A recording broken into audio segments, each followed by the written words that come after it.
미 국방부가 또다시 북한의 대륙간 탄도미사일에 의한 미 본토 위협론을 부각시키기 시작했습니다.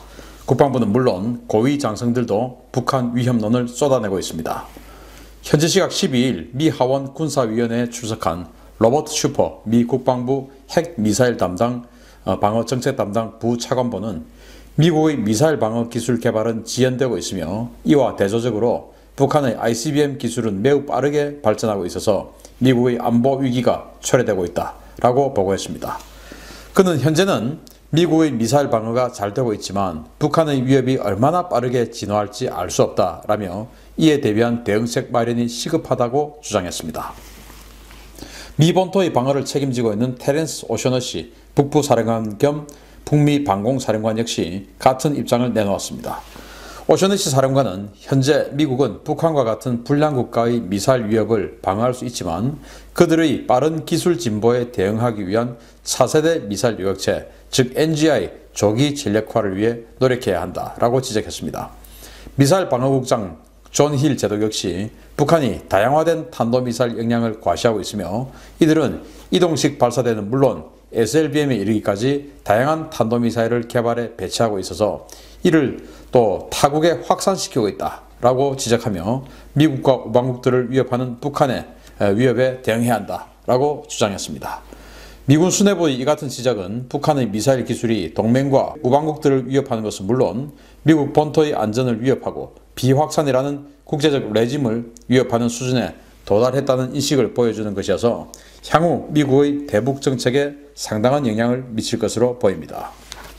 자, 미국 이 미사일 방어국 그러니까 해군, 공군 할 것 없이 전부 지금 이 또 국방부의 부차관보 할 것 없이 완전히 그냥 일심동체로 북한의 미사일 ICBM 능력이 고도화되고 있고 그 기술 수준이 아주 빠르게 발전하고 있다. 그러니까 우리 빨리 지금 대응해야 된다. 이러고 있을 때가 아니다.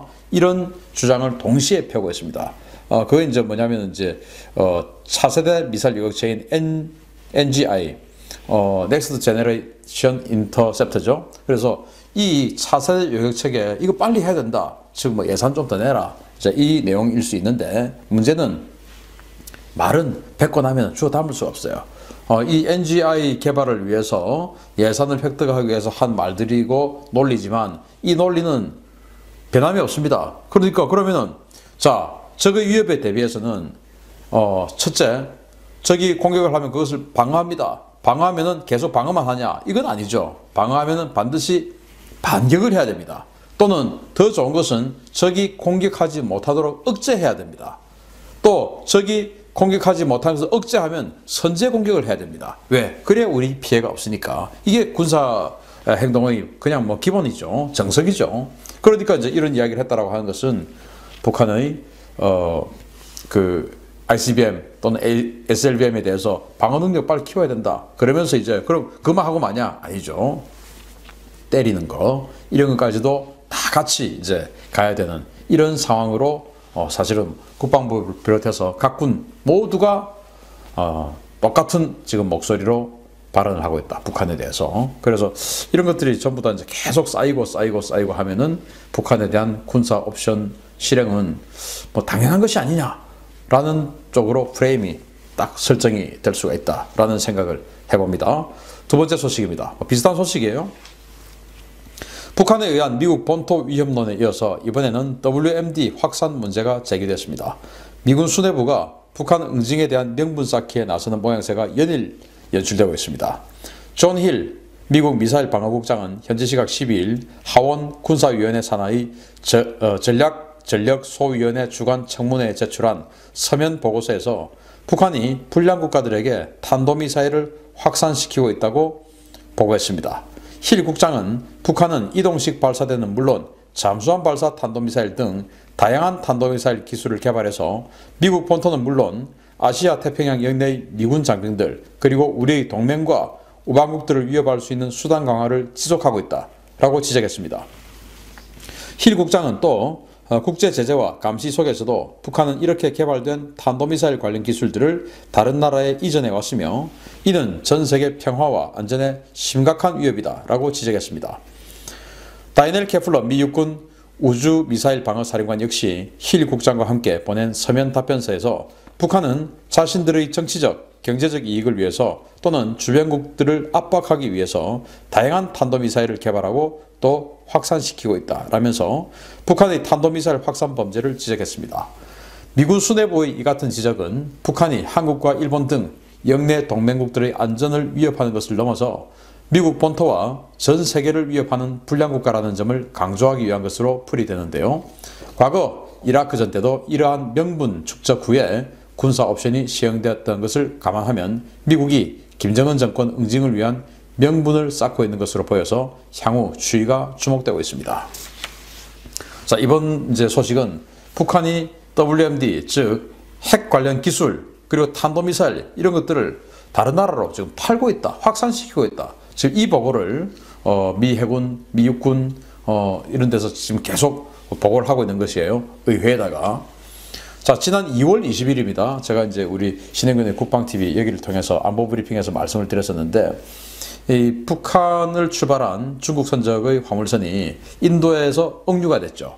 단속이 됐습니다. 그 길을 열어보니까 18m 길이의 탄도미사일 발사대로 보이는 물체가 있었던 겁니다. 그래서 인도는 핵기술 과학자를 동반하고 거기 들어가서 이걸 이제 단속을 한 겁니다. 북한이 탄도미사일 그리고 탄도미사일 발사대 바로 또 핵 관련 기술자들이 들어갔으니까 핵물질이 포함된 이런 것들을 외국에 팔려고 하다가 그게 이제 최종 목적지가 어디냐? 파키스탄이었습니다.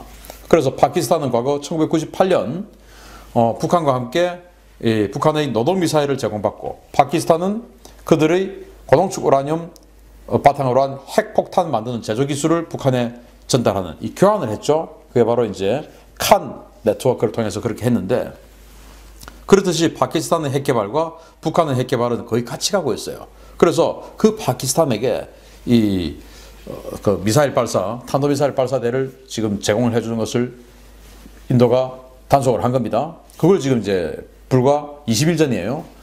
자, 이런 것을 지금 이 미국에서 지적하는 것이다. 그러니까 확산을 안 시켜야 되는데 이제 확산까지 나서고 있다. 즉 이런 놈들은 그냥 놔두면 안 된다. 이게 바로 2003년도에 그 대테러전 이후에, 아프가니스탄전 이후에 이라크를 때릴 때, 사담 후세인 정권을 때릴 때 이런 명분 쌓기를 쫙 해나갔었습니다. 그러다가 자, 명분이 이제 다 쌓았다. 그래서 이제 사담 후세인 정권을 제거해버린 것이죠. 이런 명분 쌓기의 어떤 유형이 그때와 지금이 아주 흡사하다는 것을 저는 느끼고 있습니다. 그래서 지금 우리는 뭐 전염병 문제, 또 선거 문제 이런 가지고 전혀 이런 데 관심이 없지만 뭐 저라도 어쨌든 계속 이렇게 깨어있는 우리 애국 시민들께 전달해드리도록 하겠습니다. 지금 미국은 명분 쌓기에 계속 나서고 있다라는 그런 정황인 것입니다. 세 번째 소식입니다. 이런 가운데 미국 정치권에서는 만약 올해 대선에서 민주당이 정권을 탈환할 경우에 북한과의 대화 자체가 사라지고 북한이 도발에 나설 가능성이 크다는 분석이 쏟아지고 있습니다. 미국 정치권과 싱크탱크에서 이번 선거에서 민주당이 집권하면 북한이 도발에 나설 가능성이 크다는 분석들이 제기돼서 주목을 끌고 있습니다. 미국 진보센터가 현지 시각 12일 주최한 세미나에서 제시카 리 퀸시 연구소 동아시아 프로그램 선임 연구원은 올해 대선에서 민주당이 승리할 경우에 트럼프와 같은 보여주기식 외교에 대한 비판이 커질 것이다 라면서 새 정권은 북한과의 대화 자체에 무게를 두지 않을 것이다 라고 분석했습니다. 특히 리 연구원은 최근 북한이 미 본토 타격과 같은 위협적인 발언을 쏟아내면서 북한 문제는 미국인 전체가 인지하는 주류 어젠다가 됐다 라면서 북한 문제를 비군사적 방법으로 해결하는 것이 미국의 국익에 부합하며 협상 기조는 유지돼야 하지만 북한은 정권 교체 시기에 맞춰서 군사적 도발에 나설 가능성이 크다라고 내다봤습니다. 브루킹스 연구소 역시 북한은 항상 그래왔던 것처럼 새 대통령에게 자신들의 입장을 재확인하기 위해서 도발에 나설 것이다 라면서 새 정부는 동맹국들과 공조해서 북한의 추가 도발에 즉각적인 공동 대응에 나설 가능한 정책 선택지를 미리 준비해 놔야 한다라고 지적했습니다. 미국 진보센터는 미국 민주당 정치권에 상당한 영향력을 미치는 싱크탱크인데요. 지난 1월 미 민주당 대선 후보 가운데 한 명을 제외한 전원이 북한에 대한 군사 옵션 사용에 찬성하는 입장을 보였다는 점을 감안하면 북한은 트럼프 대통령이 재선에 성공하기를 빌어야 할 것 같습니다. 자, 지금 이 미국 대선이 어떻게 될지 몰라요. 왜냐, 이 전염병 사태, 지금 미국도 이제 비상사태를 선언했죠. 이로 인해서 경제가 지금 완전히 전 세계 경제가 내리꽂고 있는데 이 원인이 어디에 있다? 이거는 중요하지 않아요. 그러나 지금 우리가 힘들게 됐다라는 것은 거의 대부분은 중국 책임이 아니고 그냥 이 정부 책임이 아니냐, 이제 이런 식으로 몰고 갈 가능성이 아주 높습니다. 지금 우리 한국 상황도 마찬가지 아니겠습니까? 마찬가지로 미국도 그렇게 될 가능성이 없지 않아 있습니다. 그래서 트럼프 대통령의 재선에 굉장한 악재가 지금 나온 것이죠. 이런 상황에서 이제 민주당의 싱크탱크 와 또 브루킹스 연구소 같은 경우는 뭐 전통적으로 이 민주당의 싱크탱크 아니겠습니까? 이런 데서 공통적으로 민주당이 집권하면 북한이 도발할 거다, 더 세게 할 거다. 왜냐? 민주당은 대화 안 할 거기 때문에 오바마 때 대화 안 했던 것처럼 지금 있는 이 후보들도 대화 안 한단 말이야. 그러면은 북한은 자신들의 존재를 과시하기 위해서 도발을 할 거다. 그러면 이제 어떻게 할 건가에 대한 방법에 대해서 미리 지금 준비해야 된다. 그때 가서 우왕좌왕하면 안 된다 라는 것이에요. 그러다 이제 이 민주당은 기본적으로 군사 옵션은 반대하는 입장들이 많아요. 그렇지만 꼭 해야 되면 한다라고 지난번에 이제 이 대선에 후보들 나온 사람들 쭉 다 이야기를 했죠. 그 중에서 이 바이든 후보가 가장 강력한 어떤 그 대북 군사 옵션 주의자고, 나머지는 조금 온건해요. 특히나 이제 샌더스 같은 경우는 군사 옵션에 대해서 조금 회의적인 그런 생각이죠. 그런 의미에서 보면 북한 입장에서는 이 바이든이 대통령이 되는 것이 북한에게는 최악일 수 있다. 왜냐? 바이든은 중도예요. 그러면서 북한에 대한 군사적 옵션에 대해서 아주 전향적인 사람이에요. 그리고 트럼프 대통령처럼 대화를 하는 것을 선호하지도 않아요. 그럼 대화도 안 해. 그러면서 군사적 옵션은 또 좋아해. 그럼 뭡니까? 때리는 거죠. 그래서 북한 입장에서는 지금 트럼프 대통령을 뭐 늑다리, 노망 어쩌고저쩌고 막 이러는데 트럼프 대통령이 당선되는 것이 훨씬 더 낫지 않을까라는 그런 생각을 해볼 수도 있겠네요. 자, 그러면서 지금 이 미국의 뭐 우리도 사실은 발등에 불이 떨어져 있지만 미국도 지금 이 전염병 문제로 인해서 전국이 어떻게 진행될지 모르고 정말로 트럼프 대통령이 큰 위기를 맞고 이런 쪽으로 갈 수 있지도 않을까라는 생각을 해보면서 미국의 정치 상황, 우리와도 직접적으로 연결이 되어 있죠.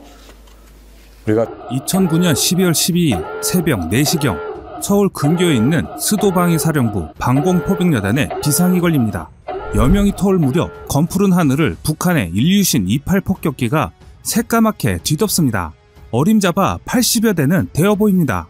황해도 태탄에 배치된 일류신 28 폭격기 1개 연대를 비롯해 비무장지대 40km 안팎에 있는 예비기지 3곳의 폭격기들이 합류한 듯했고, 북한은 1995년 핵공격이 가능한 일류신 28 폭격기 1대 연대를 의주에서 태탄으로 옮겨 서울 공격 시간을 30분에서 5분으로 줄였습니다. 일류신 28기들은 황해도 태탄에서 발진해 저고도로 서울 상공까지 불과 5, 6분 만에 진입했습니다.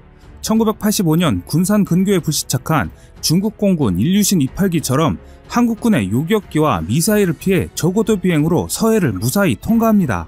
서울 상공에 가까워지자 폭격기들은 일제히 고속 저공비행 태세에 돌입합니다.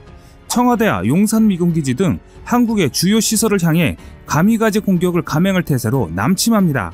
공군 제123 방공여단에서 담당하는 중고도의 호크, 나이키 미사일은 1차 요격 기회를 놓쳤고, 오산, 수원 등 주한미군기지에 배치된 패트리어트 요격미사일 시스템은 한미 간 정보공유 혼선으로 대응을 하지 못했습니다. 수도방위사령부 방공포병단 병사들은 오리콘포, 발칸포, 비오, 미스트랄, 신궁 등 적어도 대공하기를 동원해 신속히 대응에 들어갑니다. 하지만 북한의 핵무기 한 발이 서울에 투하되면서 사상자 18만 명, 낙진 피해 16만 명 등 최소 34만 명의 인명피해가 나는 것으로 북한의 남침은 소기의 성과를 이루고 막을 내립니다. 지금 이 내용은 북한의 한국 남침 시나리오 중 하나인데요. 현재 북한의 일류신 28 폭격기는 3.5톤의 핵무기를 실을 수 있습니다. 북한이 보유하고 있는 폭격기 침투 시에는 이론상으로 한국이 3번의 응사가 가능할 것으로 알려져 있습니다. 요격 가능 시간은 20여 초로 레이더가 탐지하기 어려운 초저고도 비행기를 방어하기 위해서는 3km 이내의 사정거리를 갖는 대공포가 유용하게 쓰일 수 있습니다. 표적이 사정거리에 들어오면 그물망 사격으로 30mm 포들이 진가를 발휘하는 순간입니다.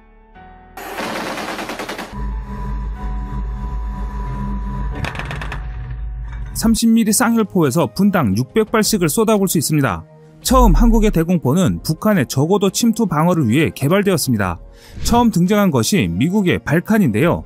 발칸은 로마 신화에 나오는 불과 대장간의 신으로서 절름발이인데다가 별로 잘생기지도 못했지만 요즘 우리나라에서도 각광을 받고 있는 제철 중공업의 원조격입니다. 발칸은 영어명이고 로마어로는 불카누스, 히랍 신화에서는 헤파이토스인데요. 영어의 볼케이노는 그의 이름에서 유래된 것이라고 합니다. 고대인들은 이 신을 화산 밑바닥에 대장간을 차려놓고 있으며 화산의 분화구에서 솟아난 화염과 연기는 바로 그의 일터에서 나오는 것으로 생각되었다고 합니다. 그에 걸맞게 20mm 발칸포는 분당 1000발 혹은 최대 3000발의 포탄을 소나기처럼 쏟아내는 과거 기관포의 대명사로 잘 알려져 있습니다. 처음 전투기의 기총으로 개발된 20mm 발칸포는 미 육군에 의해 비행기 잡는 대공포로도 주목을 받았고 1967년부터 미군에 배치되기 시작했습니다. 우리 군은 1973년 최초로 M167 견인 발칸포를 도입하게 됩니다. 도입과 함께 국방과학연구소를 중심으로 M167 견인 발칸포의 국산화를 추진했으나 핵심 장비인 레이더를 비롯한 사격 통제 장치는 당시 국내 기술 수준으로는 개발이 불가능해서 결국 한미 공동 생산 방식으로 만들어지게 되는데요. 1975년까지 도입된 M167 견인 발칸포는 국가 중요 시설의 대공방어에 사용되었으며 이후 성능이 향상된 국산 KM167A1 견인 발칸포를 야전에 배치 운영하게 됐습니다. 그렇게 우리 군은 1970년대 초반 방공전력 보강을 위해 구경 20mm 발칸 대공포와 구경 35mm 쌍열 오리콘포를 도입했습니다. 특히 1987년에는 K200 장갑차 차체에 K300 차량용 발칸을 떼어 탑재한 자주발칸 K263이 처음 등장해 기계화 보병사단의 대공방어를 책임졌는데요. 최대 사거리는 4.5km, 대공 유효 사거리는 1.2km로 사거리 연장탄 사용 시 1.8km입니다. 그러나 발칸이나 오리콘의 방공 능력은 유효 사거리와 야간 전투 능력 면에서 미흡한 게 사실이었습니다. 20mm 발칸포의 노후화와 변해가는 전장에서의 성능 한계치에 따라 한국은 새로운 무장체계 도입을 결정하게 됩니다. 이를 위해 방위사업청은 제125회 방위사업추진위원회 회의를 열고 차륜형 대공포 최초 양산 계획을 의결했습니다. 30mm 차륜형 대공포 사업은 20mm의 대공포 발칸의 노후화와 기동부대 지원 제한사항 해소를 위한 대체 전력을 확보하는 사업입니다. 이 때문에 보다 정확한 저고도 방공망을 구축하기 위해서는 주야간 표적 획득과 추적이 가능한 레이더 및 광학 추적 장치에 의한 전천후 사격 능력을 갖춘 대공화기가 필요했는데요. 특히 기계화 부대와 함께 기동하면서 방공 임무를 수행할 수 있는 자주화된 무기체계 필요성이 제기된 것이죠. 이를 위해 먼저 태어난 무기체계가 K30 자주대공포 BO입니다. 국방과학연구소 주관으로 하나디펜스가 체계 개발 업체로 참여해 1983년부터 1991년까지 9년에 걸쳐 개발했습니다. 시험평가를 거쳐 1999년 말 초도 양산에 착수해 1999년 우리 군에 전략화되었습니다. 비오는 용맹스럽고 날쌔다는 의미로 궤도형 차량 위에 30mm 기관포가 2개 탑재되어 있습니다. 표적 탐지 및 추적 장치, 사격 통제 컴퓨터, 사용자 콘솔 등이 주요 구성품입니다.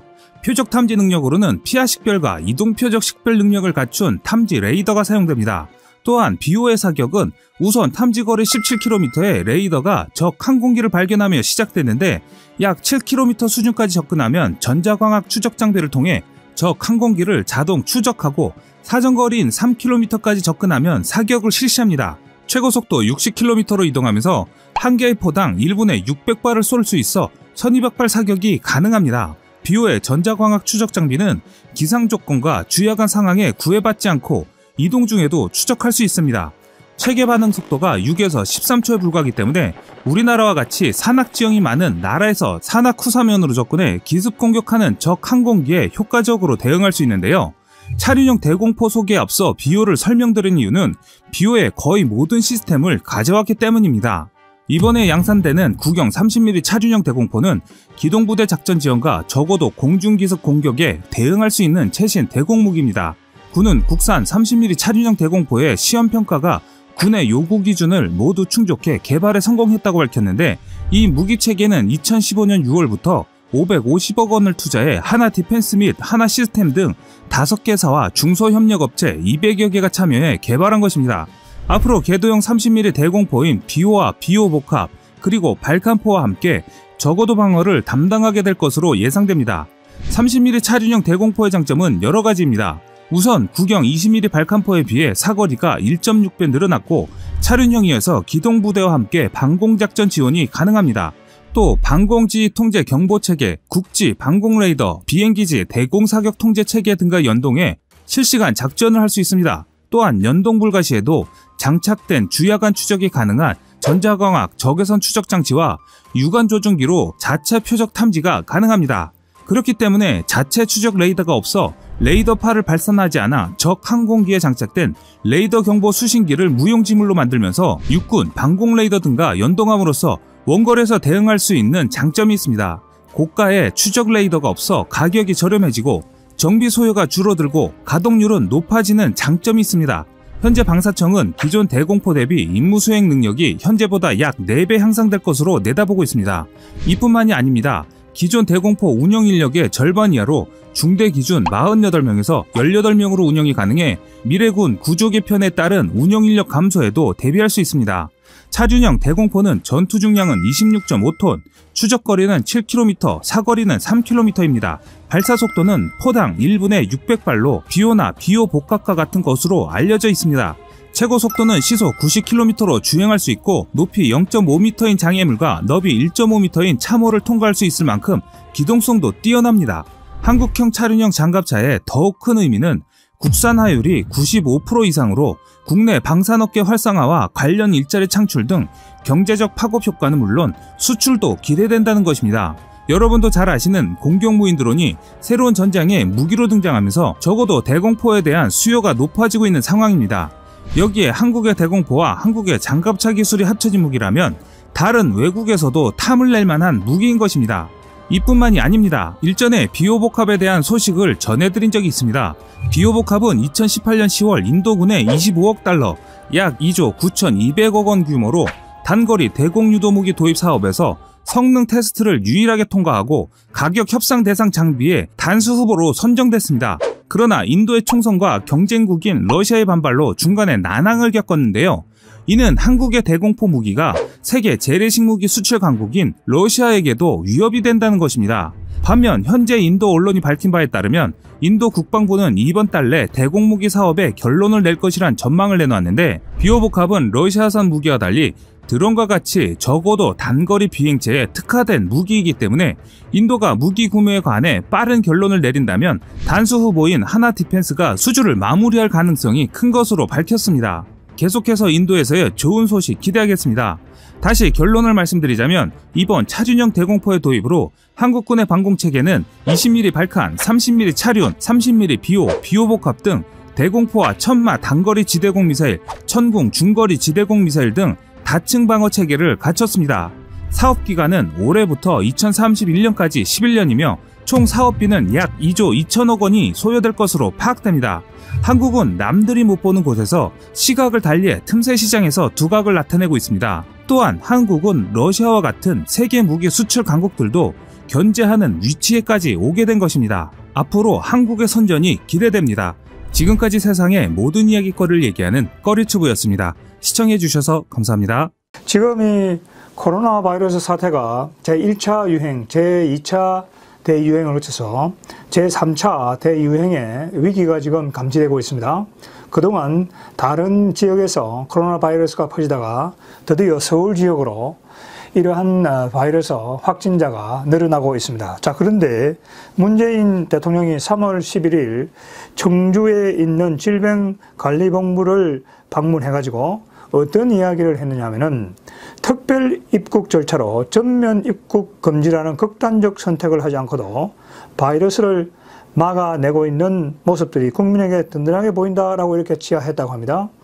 그러니까 지금 문재인 대통령이 이 전면적인 입국 금지를 이 초기에 하지 않았습니다. 자, 그래서 지금 많은 전문가들이 이야기하는 것은 문재인 대통령이 과학, 질병 그리고 의료 전문가들의 이야기를 듣지 않고 정치의 논리를 내세워가지고 초기에 중국인들이 여기에 들어오는 것을 완전히 봉쇄하지 않았던 것이 가장 큰 원인의 하나다 이렇게 보고 있죠. 그런데 지금 문재인 대통령이 그리고 문재인 정부의 그 관리들이 지금 이 코로나 바이러스 사태에 직면해가지고 자화자찬이 도를 지금 넘어서고 있습니다. 자, 지금 이 3월 12일 확진자가 7,800명을 넘어서고 사망자만 하더라도 67명이나 되고 있습니다.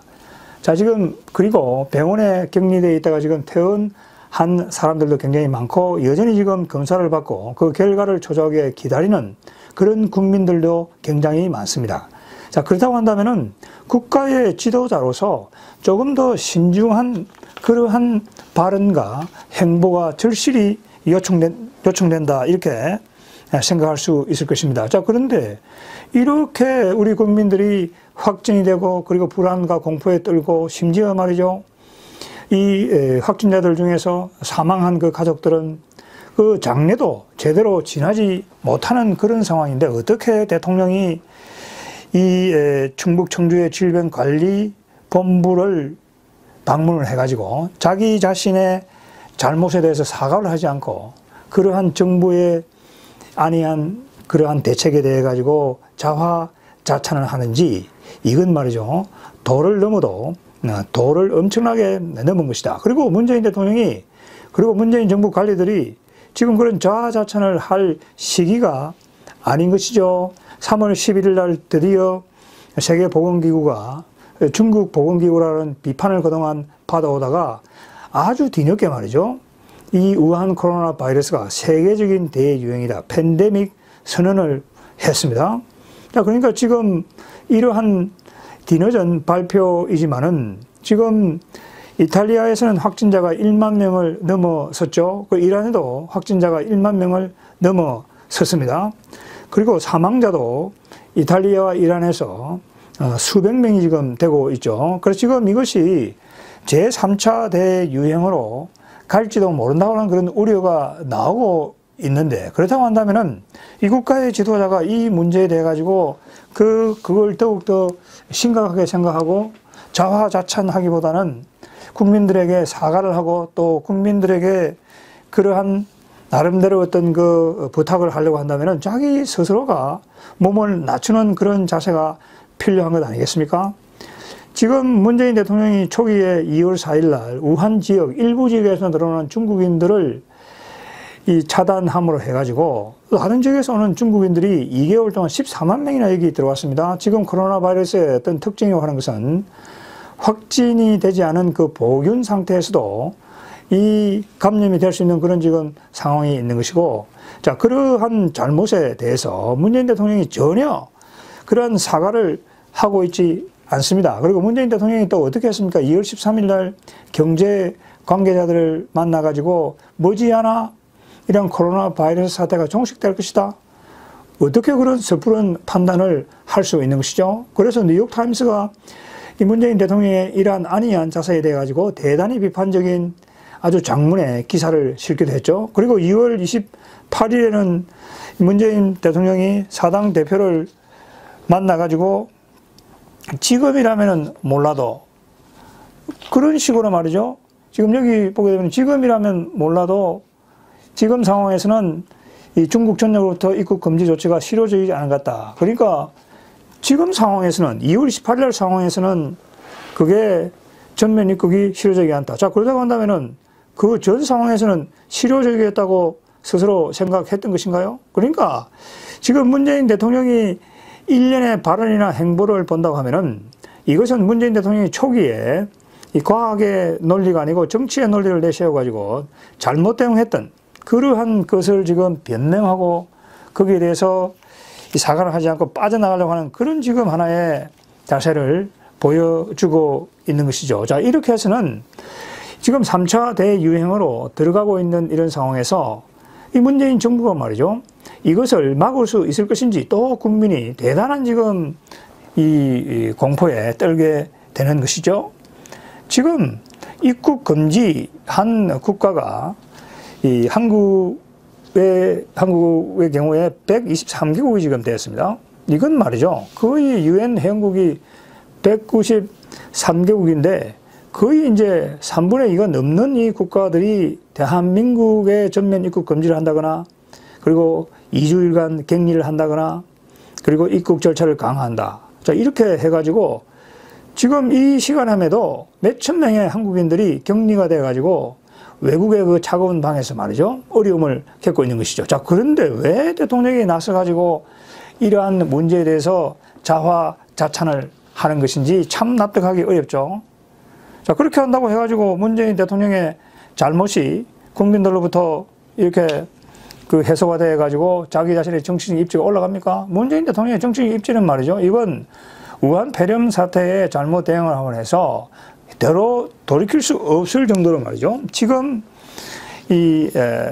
굉장히 신뢰도가 떨어져 있는 그런 지금 상황인 것이죠. 그리고 지금 이 통계에 잡히는 것만 하더라도 경제가 지금 완전히 지금 한국의 경제가 굉장히 어려워졌죠. 자, 실물 경기는 그보다 훨씬 더 심각하다고 하는 이야기죠. 이 세상의교를 보시는 분들이 주변에 그 식당이라든지 자영업이라든지 그리고 항공업이라든지 여러 제조업체의 그러한 분들의 이야기를 들어보면은 그걸 뭐 분명하게 아실 겁니다. 그런데 어떻게 대통령 입에서 이런 지금 이 안이한 이야기와 그러한 자세를 가지고 이 문제에 대하고 있는 것인지 참 납득하기 어렵다. 자, 심지어 말이죠. 이 문재인 정부가 하고 있는 이러한 이 대형 사후 어떤 그 뭐라고 할까 정당화 이런 것들을 본다고 한다면은 또한 속죄양 그 전략을 쓰고 있죠. 참 이게 이 사람들이 지금 건강이 위협을 받고 있는 상황에서 정부의 책임을 회피하기 위해 가지고 특정 지역 그리고 특정 이 세력에 대해 가지고 그걸 말이죠. 속죄양으로 해 가지고 자기들의 책임을 회피하겠다. 야, 이건 말이죠. 해도 너무한다 라고 하는 것이 우리 국민의 여론이다 하는 이야기인 것이죠. 자, 얼마 전에 시장경제와 민주주의 연구소에서 이 코로나19 실책과 관련된 그 세미나를 했습니다. 그 이제 3월 12일 했는데 이때 김태우 전 통일 연구원장이 나와서 하는 이야기가 이번 문재인 정부가 코로나 바이러스를 대응하는 걸 본다고 한다면은 이 문제를 안보 국방 차원에서 다시 좀 봐야 되겠다. 만약에 북한이 지금 화생방 무기를 가지고 있는데 여기에 지금 그러한 화생방전을 북한이 펼친다고 한다면은 문재인 정부의 대응에서 보는 것처럼 한국은 완전히 거기에 대해서 무방비 상태에 있다 하는 것이죠. 그렇기 때문에 이번 사건을 계기로 해가지고 우리 군과 그리고 이러한 기관들도 북한의 화생방 무기와 관련된 그러한 대응 방안을 적극적으로 유지를 해 나가는 것이 필요하다. 자, 그리고 지금 123개국이 이렇게 지금 한국인들에 대해서 입국을 금지시키고 지금 한국인들의 이 여건이라고 하는 것이 과거에는 말이죠. 180개국이 넘는 국가들이 무비자 입국을 했습니다. 자, 지금은 말이죠. 한국인들이 거기에 가면은 입국을 금지당하고 또 격리를 당한다. 이건 국격뿐만 아니고 우리 한국인들의 자존심에 엄청난 지금 상처를 불러오고 있는 것이죠. 이 모든 것이 문재인 대통령이 초기에 이 문제에 대해서 잘못 대응함으로써 생겨났다고 하는 것이죠. 자, 2019년 9월 달에 세계적으로 유명한 의과대학인 메릴랜드에 있는 이 존스 홉킨스 대학이 세계 건강 안전 지수를 갖다가 발표한 게 있습니다. 그 지수를 보게 되면은 그러한 방역이라든지 그 다음에 의료 체계 그리고 전염병을 막는 그런 시스템을 세계적인 전문가들을 통해 가지고 분석을 했습니다. 그 결과를 보게 되면은 미국이 당연히 세계 1위, 영국이 2위, 3위가 호주, 4위가 네덜란드, 대한민국이 9위입니다. 상당히 한국도 상위에 랭크가 되어 있죠. 특히 이러한 전염병에 그걸 사전 조치를 하고 대응하고 그리고 그 확산을 막는 그러한 항목에서는 한국이 5위를 기록하고 있습니다. 그만큼 한국의 의료진의 수준이 뛰어나고 의료 기반 시설이라는 것이 굉장히 잘 갖추어져 있다 하는 것이죠. 자, 그럼에도 불구하고 왜 한국에 이렇게 말이죠? 이 7,000명이나 넘고 수십 명의 사망자가 났는지 전 세계에 지금 그 과학계가 의아해하고 있는 것이죠. 그러니까 그런 뛰어난 이 감염 전문가들이라든지 이러한 의료 전문가들의 이야기를 초기에 들었다고 한다면은 완전히 중국으로부터 오는 그런 사람들을 봉쇄를 했다고 한다면은 이렇게 우리가 피해가 되지 않는 것이죠. 그러니까 지금 문재인 대통령이 말이죠. 입국 전면 금지를 안 해도 뭐 잘 될 수 있다? 그게 아니죠. 문재인 대통령이 입국을 안 해가지고 이렇게 일을 저질러 놓았지만은 우리 한국에 뛰어난 이 의료진들과 그 기반 시설을 가지고 있고 또 거기에 나아가서는 얼마 전에 워싱턴 포스트가 한국인들의 시민정신, 공화주의적인 그런 정신을 격찬하지 않았습니까? 이러한 일을 대통령이 저질러 놓았음에도 불구하고 우리 지금 시민들이 개인적인 그런 일정을 자제하고 그 다음에 기업들이 거기에 대해서 헌신적으로 기부도 하기도 하고 또 기업들도 자기 직원들에 대해 가지고 재택근무를 하게 하고 그리고 말이죠. 그게 60세가 된 그 간호사 분도 지금 은퇴를 해야 되는데 이번에 은퇴를 하지 않고 가족들의 격려를 받아가지고 그 대구에 가가지고 말이죠. 그걸 다시 헌신적으로 환자들을 진료하는 그런 하나의 정신, 희생정신 이런 것들이 합쳐져 가지고 지금 이 문제가 잘 어느 정도 극복이 되고 마무리가 되고 있는 것이지 이걸 말이죠. 뭐 정부가 자기가 결정을 잘해서 끝까지 이걸 정당화 시키려고 한다. 이건 말이죠. 굉장히 잘못된 것이다. 그리고 어떻게 하면은 중국에 대해서 눈치를 볼까? 이것만 지금 생각하는 것이죠. 그러니까 미국이라든지 러시아라든지 몽골이든 모든 국가들이 초기에 그 중국으로부터 오는 그러한 여행객들을 완전히 차단하지 않았습니까? 그렇게 하지 못한 한국, 이란, 이탈리아가 지금 이란과 이탈리아는 10,000명이 지금 확진자가 넘고 한국도 지금 7,800명이지만 얼마 전에 JP 모건이 2월 24일 날 그 보고서에서 이야기하는 것처럼 3월 20일에 되면 한국도 피크로 가가지고 1만 명의 확진자가 나올 것이다 하는 이야기죠. 그 JP 모건 보고서가 나왔을 때도 정부 관계자들이 거기에 대해서 말이죠. 경각심을 갖지 않았습니다. 그러한 보고서가 나오면 거기에 대해서 그걸 신중하게 받아들이고 거기에 대해서 철저하게 대응을 해야 될 텐데 지금 이러한 문재인 대통령부터 나서가지고 말이죠. 이렇게 자화자찬하는 모습을 본다고 하면은 그 피해를 입은 지금 우리 시민들, 그 가족들은 그 가슴이 말이죠. 생각이 어떻겠습니까? 그리고 지금 이 하루하루 말이죠. 마스크도 지금 구하지를 못해가지고 그 마스크 위기, 마스크 대란 말이죠. 이런 것들도 지금 문재인 정부가 전혀 하나 해결도 하고 있지 못한 것이죠. 대만과 일본을 보게 되면 그 마스크 문제를 갖다가 나름대로 어떤 이 민간 기관과 협력을 해서 대만은 해결을 하고 또 일본 정부는 말이죠. 예비비를 동원해가지고 그 적시에 그 마스크를 구해가지고 그 시민들이가 말이죠. 몇 장씩 무료로 나누어 주고. 근데 문재인 정부는 말이죠. 이 대통령이 그걸 한 달 넘게 지시를 해도 이게 수요 공급, 그 생산 여기서 하나도 해결이 되고 있지를 못해요. 왜 그렇게 됐습니까, 여러분?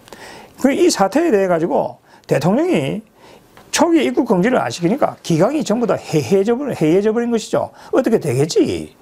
그러니까 그 마스크를 중국으로 처음에 수출을 중단했어야 될 것인데 그 수출도 중단을 하지 못하는 걸 해가지고 지금 중국으로 이 몇억 장이 초기에 그 수출이 되었다고 하는 거 아닙니까? 그 뒤에 이제 이렇게 부랴부랴 이렇게 그걸 차단해가지고 하려고 하니까 그때서 이제 마스크가 부족한 사태가 발생하게 된 것이죠.